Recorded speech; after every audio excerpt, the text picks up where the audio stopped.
नमस्कार मित्रों। मैं आपका मित्र दीपक तनेजा आप सभी का स्वागत करता हूं आपके सबसे लोकप्रिय चैनल योर कालचक्र। मित्रों, आज मैं एक बहुत अच्छी न्यूज़ के साथ आपके बीच में आया हूं। एक बहुत अच्छी सूचना है जो एक गोल्डन अपॉर्चुनिटी है उन सभी लोगों के लिए जो वास्तु में एक्सपर्ट होना चाहते हैं। आपने कहीं वास्तु सीखा है या आज नए सिरे से वास्तु सीखना चाहते हैं और एक सफल वास्तु शास्त्री बनना चाहते हैं, तो ये अपॉर्चुनिटी आपको छोड़नी नहीं है। ये मौका एक एक्सपर्टाइज वास्तु के, जो वैदिक वास्तु के आधार पर है, उसके लिए आपके पास अपॉर्चुनिटी है।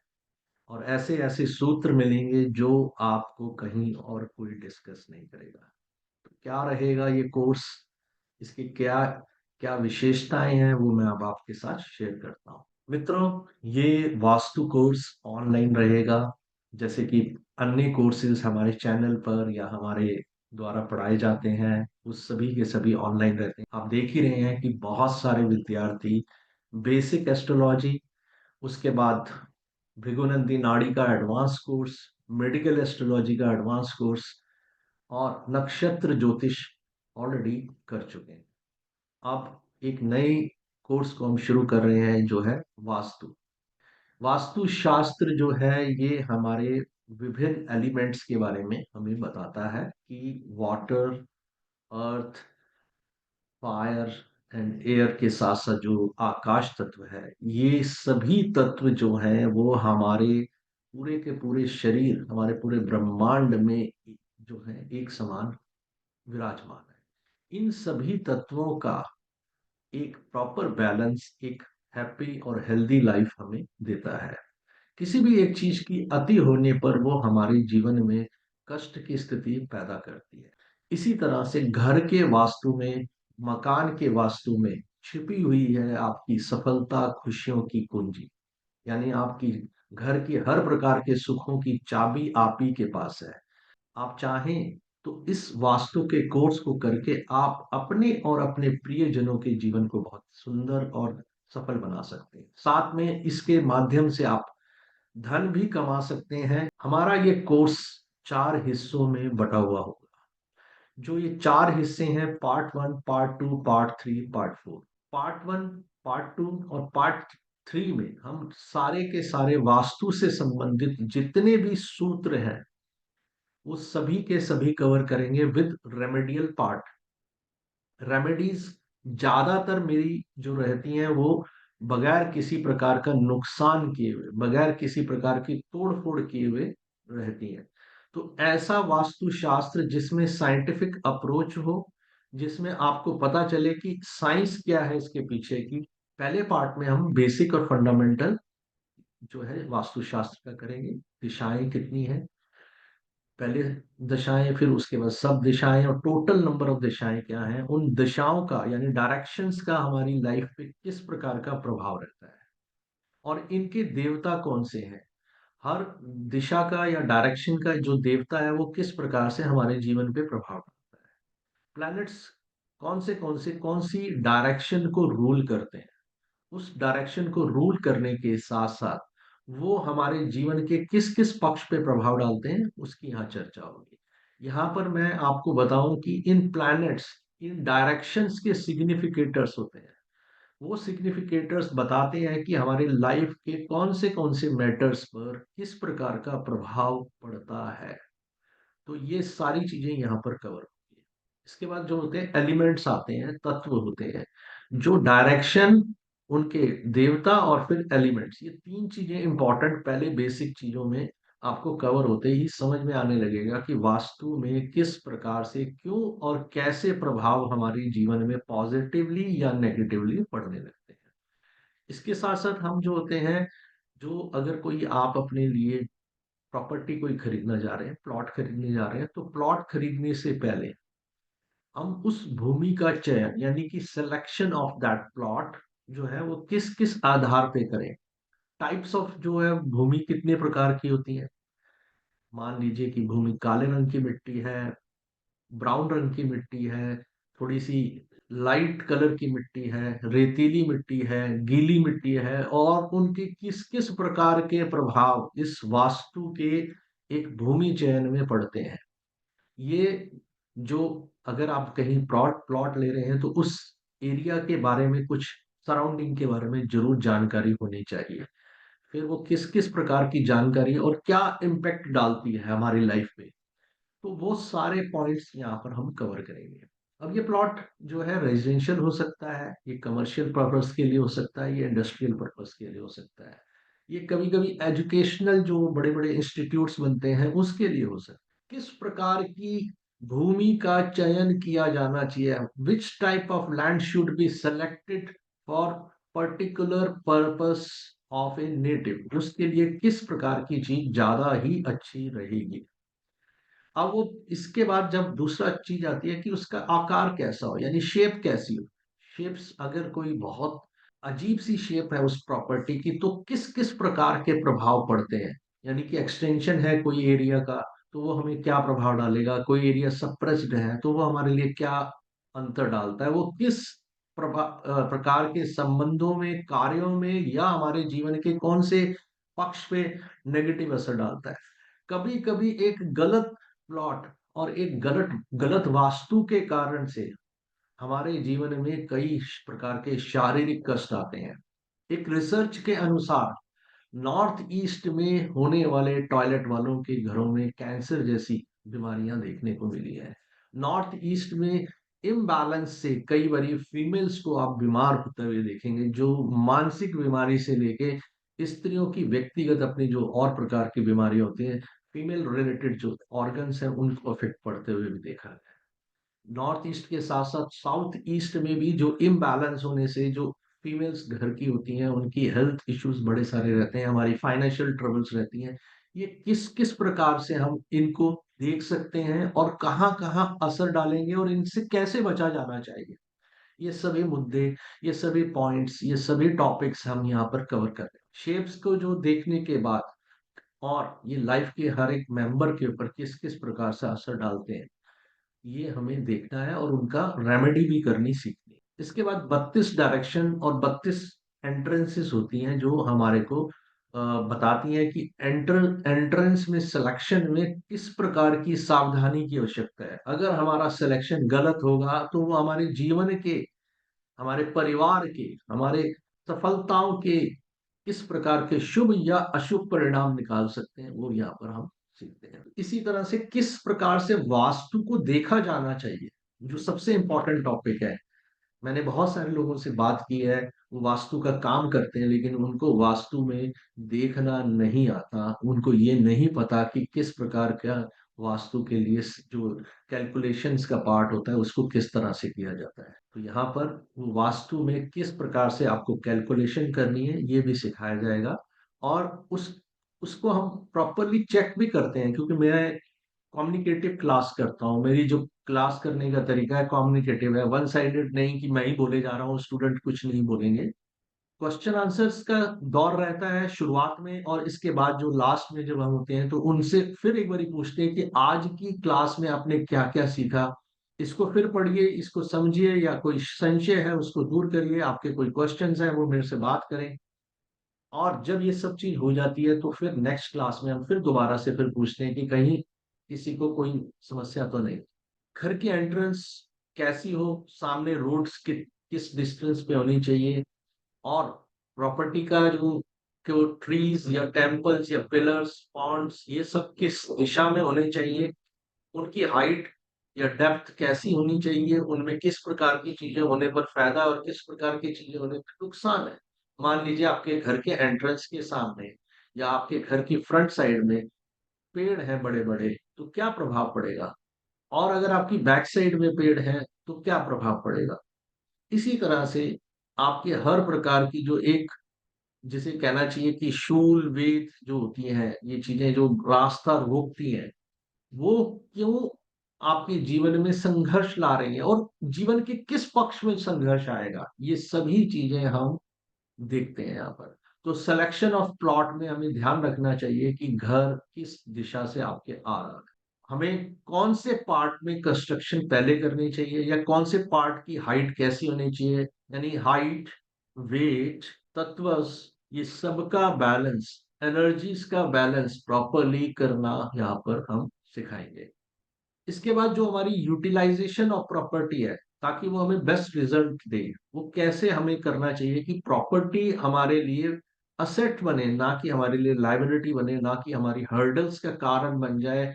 रादर वो हमें हैप्पीनेस दे और हमारी संघर्षमय जीवन से हम बाहर निकलें और हमें सफलता मिले, धन अर्जित करें। भूमि के आसपास के क्षेत्र कैसे होने चाहिए, आसपास की प्रॉपर्टीज कैसी होनी चाहिए, वहां पर कोई पेड़ है, ज्यादा पेड़ है, कम पेड़ है, उनकी ऊंचाई कैसी है, नदियां हैं, पहाड़ हैं, सड़कें कैसी हैं, और अगर कोई जलाशय है तो वो किस डायरेक्शन में है, और उस वो किस प्रकार का जलाशय है, ऊपर वाला जलाशय है या नीचे वाला जलाशय है। तो जहां पानी एकत्रित होता है उसके अलग अलग प्रकार के हो सकते हैं। तो ये सभी हम विस्तार से इनके कारणों के साथ, विद रीजंस, कि क्यों, किस प्रकार का प्रभाव आपके जीवन में पड़ेगा। हम इन पांच तत्वों के साथ साथ 10 दिक्पाल का वास्तु में क्या महत्व है और किस प्रकार का प्रभाव रहता है, उनकी उपयोगिता क्या है, और तीनों गुणों का, तीन जो हमारे गुण हैं, सात्विक, तामसिक और राजसिक, ये हमारे वास्तु में कैसा महत्व रखते हैं और कैसा प्रभाव डालते हैं, ये सभी विषय जो है हम पहले, दूसरे, तीसरे में एक सभी जो है कवर करते हैं। प्लॉट की एनर्जी के साथ साथ बिल्डिंग की एक एनर्जी होती है। जैसे एक प्लॉट से आपको एक एनर्जी मिल रही है, पॉजिटिव या नेगेटिव, उसी तरह जो हम कंस्ट्रक्शन करते हैं उसकी भी एक एनर्जी होती है। Commercial, residential, industrial, college, temple, city planning, ये सभी के बारे में कौन सी चीज कहाँ और कैसे बनानी चाहिए, ये सभी विषयों को हम कवर करेंगे। फर्स्ट, सेकंड, थर्ड जो हमारा पार्ट रहेगा, इसमें एंट्रेंस कैसी होनी चाहिए, स्टेयर्स कहाँ, क्यों और कैसे बढ़िया है, और उनका, उनकी शेप क्या होनी चाहिए, उनके नंबर क्या होना चाहिए, ये सभी जो विषय यहाँ कवर होंगे। पूजा घर कहाँ पे होना चाहिए, पूजा घर के फर्स्ट, सेकंड, थर्ड, सेवंथ तक प्रायोरिटीज बता दी जाएंगी। Toilets, kitchen, drawing room, bedrooms, bedrooms के साथ साथ कौन सी चीज की दीवार होनी चाहिए, कौन सी चीज नहीं होनी चाहिए, किचन के साथ में क्या होना चाहिए और कौन सी चीज नहीं होनी चाहिए, ब्रह्म स्थान कैसा होना चाहिए, क्योंकि जितने तत्व हैं उनमें ब्रह्म स्थान में पांचों तत्व की एनर्जी का पूरा बैलेंस करना जरूरी होता है। अगर ब्रह्म स्थान में एनर्जी इम्बैलेंस हुई तो वो सभी दिशाओं में अपना इम्बैलेंस क्रिएट करेगी। तो उसको बैलेंस करने के लिए क्या करना चाहिए, ये हम यहाँ पर सब सभी चीजें विषय लेंगे। जो 45 देवता है, उन 45 देवताओं के नाम क्या है, और एक भी विषय में कहीं इम्बैलेंस होता है तो लाइफ के कौन से मैटर पे आपको असर पड़ेगा। कई बार हम देखते हैं कि हमें वास्तु और ज्योतिष, इन दोनों का जो बैलेंस होता है वो हमें हेल्प करता है कि हम कैसे अपनी चीजों को ठीक कर सकें। तो वास्तु में एक एक जो अलग अलग, फिर जो एक पूरे घर की वास्तु के बाद ड्राइंग रूम की वास्तु, एंट्रेंस, उसके बाद उसके दरवाजे किस प्रकार के होने चाहिए, बाथरूम्स कैसे होने चाहिए, बाथरूम्स में कौन सी डायरेक्शन होनी चाहिए। बाथरूम की अपनी वास्तु होती है जो इंटरनली देखी जाती है कि कौन सी डायरेक्शन में कौन सी चीज आपके लिए उपयोगी होगी, कौन सी चीज परेशानी करेगी। टॉयलेट्स, स्टोर, बेडरूम्स, बेडरूम की वास्तु भी होती है। आपको वेट बैलेंस करना है, हाइट बैलेंस करना है, तो वो कैसे करना है, कौन से तत्व को कहाँ बढ़ाना है और कैसे बढ़ाना है। अब बेडरूम में और ड्राइंग रूम में किसी तत्व को बढ़ाना हो तो दोनों में बढ़ाने का तरीका बदल जाएगा, सेम नहीं हो सकता। इसी तरह किचन की वास्तु होती है। स्टेयर्स के बारे में मैंने पहले भी बताया, स्टेयर्स कहाँ होने चाहिए और स्टेयर्स को कैसे आपको देखना चाहिए, उसकी यूटिलाइजेशन कैसे करनी चाहिए। बेसमेंट आपके घर की अगर है तो उस बेसमेंट में क्या होना चाहिए। बच्चों के लिए स्टडी रूम है, या आप खुद अपने लिए एक स्टडी रूम बना रखा है आपने, या आप अपना बिजनेस कहीं करते हैं। जैसे मैं वकीलों को जानता हूँ तो उनके घर में एक छोटा सा स्टडी रूम टाइप होता है जहाँ पर वो अपने छोटे मोटे विषय होते हैं जो तैयारी करनी होती है वो वहां करते हैं, और फाइनली वो अपने ऑफिस में जो उन्होंने या बनाया होता है वो वहां पर भी करते होते हैं। लेकिन अपना ही घर में एक स्टडी रूम होता है। मेरा अपना स्टडी रूम है जहां बैठ के मैं रिकॉर्डिंग्स करता हूँ, पढ़ाता हूँ, ये मेरा स्टडी रूम है। इसी के साथ बच्चों के कमरा कहाँ होना चाहिए, बहुत इंपॉर्टेंट है। आपने कई बार देखा होगा कुछ घरों में बेटियां जो हैं वो भाग जाती हैं या उनके साथ बहुत कुछ गलत हो जाता है। ये भी एक वास्तु का दोष होता है, जो इम्बैलेंस होने पे ये सारी चीजें होती है। तो कौन सी दिशा ऐसी है जहां पर किसी भी कीमत पर, अगर जिनके घर में बेटियां हैं वहां पर बेटियों को नहीं सुलाना चाहिए, यहाँ उनको कमरा नहीं देना चाहिए। बहुत ही इंपॉर्टेंट चीज है। तो ये बहुत यूनिक तरीके से आपको लॉजिकली मैं यहाँ समझाऊंगा। एल्डर्स रूम जो होते हैं वो कहाँ होने चाहिए? हमारे जो बड़े बुजुर्ग हैं जिनका आशीर्वाद हमारे जीवन में सफलता का मूल मंत्र रहता है, तो वो कहाँ होना चाहिए? डाइनिंग एरिया कैसा होना चाहिए? डाइनिंग शेप कैसी होनी चाहिए? ये बहुत इंपॉर्टेंट है और इसका इतना प्रभाव पड़ता है कि कई बार आप देखेंगे कि आप खुद हैरान हो जाएंगे कि बहुत सारे विषयों में आपका ऐसा उत्तर मिल जाएगा एक छोटे से परिवर्तन से, एक छोटी सी शेप चेंज करने से आपकी बड़ी सारी समस्याएं दूर हो जाएंगी। कहीं एक जगह पर बहुत अधिक गंदगी है, उसको वहां से हटवाने से ही आपके घर से रोगों की मुक्ति हो जाएगी। आपके घर में दवाइयां कहाँ पड़ी होनी चाहिए, किताबें कहाँ होनी चाहिए, पानी कहाँ होना चाहिए। ये सब छोटी छोटी बातें हैं लेकिन ये बहुत महत्व रखती हैं और इनका समाधान आपको बहुत हेल्प करेगा लाइफ में सक्सेसफुल होने के लिए। इसके साथ साथ मैं यहाँ पर इसी फर्स्ट सेकंड थर्ड पार्ट के में हमारा रहेगा रेजिडेंशियल के साथ साथ फ्लैट की पूरी जो फ्लैट है। अब ये तो हमारी चॉइस नहीं हो सकती, कई बार हमारी अलॉटमेंट होती है, वो प्रॉपर्टी को ले नहीं जाते हैं तो हमें सेलेक्टिव नहीं मिलता, और सेलेक्टिव होने पर भी कुछ शेप्स जो होती हैं बिल्कुल अलग तरीके की होती हैं। तो एक फ्लैट की वास्तु को कैसे ठीक किया जाना चाहिए ये हम पढ़ाएंगे। मल्टी स्टोरी बिल्डिंग्स हैं उनकी वास्तु और एक सिंगल ग्राउंड लेवल की प्रॉपर्टी की वास्तु में जमीन आसमान का अंतर होता है। कमर्शियल प्रॉपर्टी है, शॉप है, ऑफिस है, डॉक्टर्स की क्लिनिक है और हॉस्पिटल्स हैं, फैक्ट्री है, इंडस्ट्री है, गार्डन है, यूनिवर्सिटी है, सिटी प्लानिंग करनी है, ऐसे सभी प्रकार की मंदिर की वास्तु कैसे होनी चाहिए? मंदिर की वास्तु के साथ साथ और क्या क्या विशेषताओं का ध्यान रखना चाहिए ताकि मंदिर में भी आने वाले व्यक्तियों को बहुत ही पॉजिटिव ऊर्जा मिले, और ऐसी हो जाए उस जगह की कि कोई आए तो अपने दुख वहां पर छोड़ के जाए और उसकी सब समस्याओं का समाधान हो। ये सभी चीजें मैं क्लास में सिखाने वाला हूँ और इनको सीखने के बाद आप किसी भी व्यक्ति के किसी भी प्रकार के प्रश्नों का उत्तर देने और उनको समाधान देने में सक्षम होंगे। अब ये साथ में मैं आपको एश्योर करता हूँ कि बहुत कम तोड़ फोड़ के साथ, हम बहुत ज्यादा चेंजेस ना करते हुए हम बहुत बढ़िया एक वास्तु का आपको यहाँ पर सिलेक्शन करने में हेल्प करेंगे करेंगी चीजें। और एलिमेंट्स की कैसे बैलेंसिंग करनी चाहिए, कौन सा एलिमेंट कहीं हमारी बिल्डिंग में या हमारे घर में ज्यादा असर डाल रहा है और नेगेटिव असर डाल रहा है, तो वो कैसे करना चाहिए, उसको ठीक करने का एलिमेंट बैलेंसिंग के तरीके होते हैं।